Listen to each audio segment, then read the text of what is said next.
ભલે ઉનાળો ચાલતો હોય, લૂના વાયરા વચ્ચે ગુજરાતમાં ત્રાટકશે માવઠું। જી હા, કમોસમી વરસાદ થઈ શકે છે। 29મી માર્ચથી 1 એપ્રિલ દરમિયાન માવઠું પડવાની આગાહી કરવામાં આવી। અડધો ઇંચ સુધી વરસાદ પડવાની હવામાનની આગાહી છે।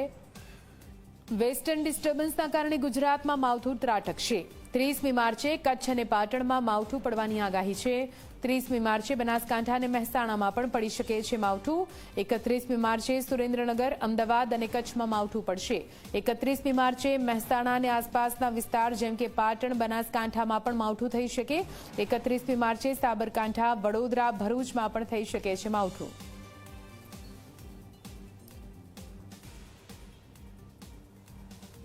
તો 30 માર્ચે બનાસકાંઠા, મહેસાણામાં માવઠું આવી શકે। 31મી માર્ચે સુરેન્દ્રનગર અને અમદાવાદમાં વરસાદ આવી શકે છે। કમોસમી વરસાદ જે ખેડૂતોની ચિંતા વધારશે।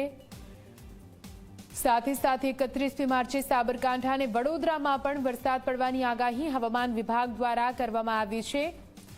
ભરૂચ, આણંદ અને પંચમહાલમાં પણ 31મી માર્ચે વરસાદ પડી શકે છે। આ કમોસમી વરસાદ જે લોકોની ચિંતા વધારશે, સાથે રોગચાળો પણ વકરી શકે છે। 1 એપ્રિલે પણ વરસાદની આગાહી છે। ભાવનગર અને ખેડામાં કમોસમી વરસાદ પડી શકે છે।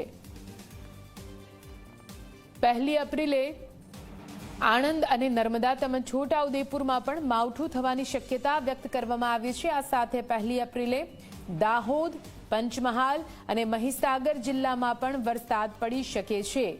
1 એપ્રિલે અરવલ્લીમાં પણ વરસાદની આગાહી કરવામાં આવી છે। એટલે કે ગુજરાતના અલગ અલગ જિલ્લાઓમાં વરસાદની આગાહી છે। અરવલ્લી જિલ્લામાં પણ કમોસમી વરસાદ થઈ શકે છે।